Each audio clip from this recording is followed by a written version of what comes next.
रायपुर में मुख्य निर्वाचन पदाधिकारी रीना बाबा साहब कंगाले दिन आवे मतदाता सूची के पुनरीक्षण के जानकारी संगे संग प्रदेश भर में जोड़े जाये नवा मतदाता उनके नाम ला।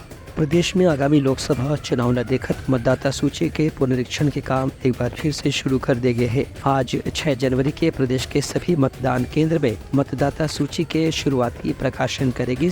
एक ऊपर दावा आपत्ति घरों मंगाए गए हैं जो उनमें मतदाता मन के नवा नाम पता या संशोधन के बातला स्वीकार करे जाही। 13 और 14 जनवरी के मतदान केंद्र में 2 दिन के शिविर घरों लगाए जाही जेमा नवा मतदाता मन के नाम जोड़े के प्रक्रिया पूरा करे जाही। सभी दावा आपत्ति के समाधान करे के बाद 8 फरवरी के मतदाता सूची के अंतिम प्रकाशन करे जाही जेकर आधार पे लोकसभा के चुनाव कराए जाही। प्रदेश के मुख्य निर्वाचन पदाधिकारी रीना बाबा साहब कंगाले हैं बताई कि मतदाता सूची के प्रकाशन पर प्रदेश के हर जिला के निर्वाचन अधिकारी ला निर्देश जारी कर दिए गए हैं। Bureau report Uttarakhand news.